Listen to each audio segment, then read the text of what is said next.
This episode of Field Fare was brought to you by our friends at Backcountry and Beyond.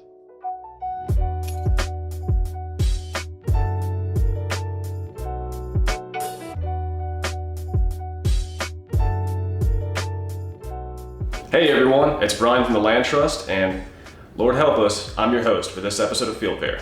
Hope y'all enjoy.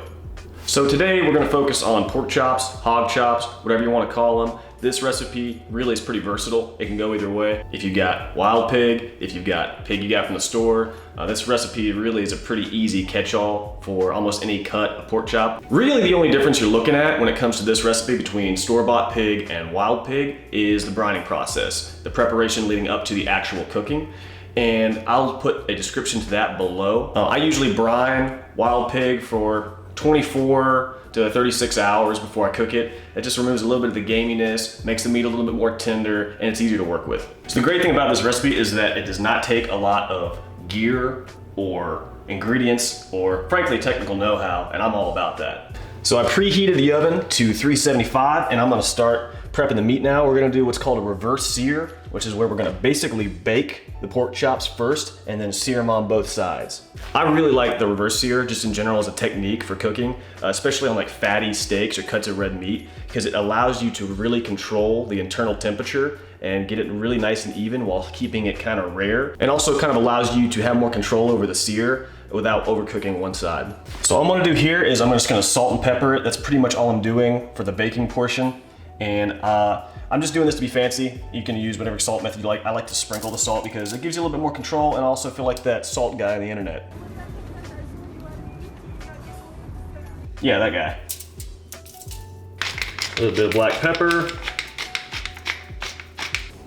And now we're gonna put them in a well-oiled skillet in the oven for around 8 to 10 minutes, depending on the thickness of the cut.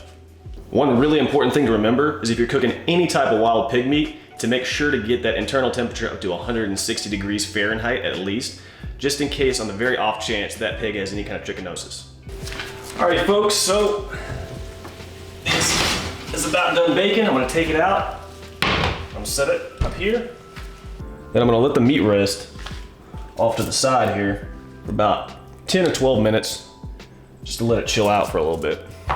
So now what we're gonna do is we're gonna sear the meat. How we're gonna start doing that is we're gonna prepare it by putting a very liberal amount of seasoning on both sides of the meat, build up a thick crust. Do not be afraid of the seasoning, folks. It's very important. And speaking of seasoning, we're gonna use one of 2 rubs provided to us by our friends at Backcountry and Beyond. So the blackened Saskatchewan, I don't know if you can see that, the autofocus gets that. This is a phenomenal rub. This is one of my absolute favorites. I'm a big fan of it. I'm a fan of it on fish. I'm a fan of it on more fatty steak. I'm a fan of it on pork. It's awesome. This is the coffee rub. This one's really good too. I actually like this on veggies, but I'm a really big fan of both. In fact, let's do half and half. Let's do this on one side, this on the other side. Let's get crazy. So we're gonna first do the coffee rub over here.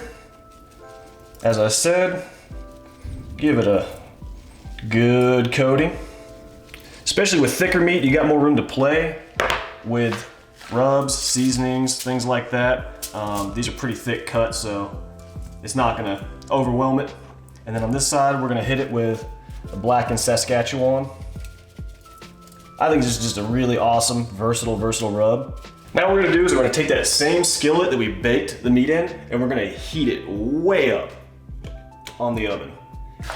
Once that starts heating up, I'm gonna put a really generous pat of butter in there, coat the bottom. You wanna get a nice even coating on there so that it really fries up both sides of the meat. All right, looks like we're about ready to commence with the fireworks here. Let's drop them in.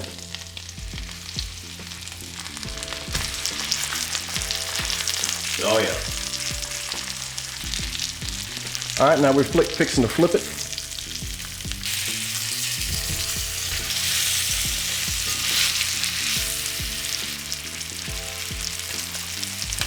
Okay, so I've taken the chops out of the skillet, put them on a plate, and now we're gonna go to the last portion. So what we're gonna do is we're gonna make use of the drippings at the bottom of the skillet. We're gonna let it cool down for just a little bit, get about medium temperature, a little bit, maybe hotter than medium. And we're going to make a whiskey butter gravy to put on top of our pork chops. So I checked off camera to ensure that this is in fact still whiskey, and it is in fact still whiskey, so we're good there. And we're gonna employ a technique in the culinary world known as deglazing the pan. So we're gonna pour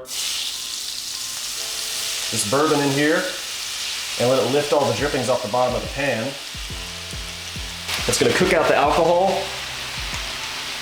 and it's gonna pick up all that flavor. And then we're gonna put a big old hunk of butter in there. What you wanna do is you wanna stir this around until the butter's just about to separate. As you can see, it's all kind of melting together. It's kind of blending up. That's about where you want it. It's good to stir it a little bit more, let the liquid go down a little bit, just to where it's a little bit thicker. And put it on the pork chops. All right. Make sure you got a good oven mitt when you're handling cast iron skillets. I made that mistake and ended up with a temporary tattoo on my forehand.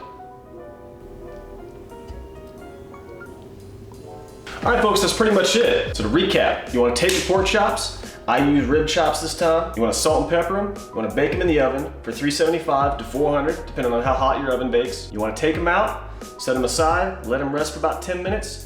Coat them with your favorite seasonings, hopefully from our friends at Backcountry and Beyond. You want to take that same skillet you used to bake and you want to put it on the oven and heat it up searing hot. You want to coat the skillet with butter, and then you want to sear on each side your pork chops. Take them off, use the drippings and all that stuff that you collected, all that goody goodness in the bottom of the pan, deglaze it with some bourbon, put a healthy amount of butter in there, stir it up, get some gravy poured on there, boom, you're done. The thing I love about this recipe is it's easy, it's fast, you can use it to make food for a lot of people. And also, I'm done. All I have to do is clean my skillet, turn the oven off, and put my ingredients away. I'm Brine.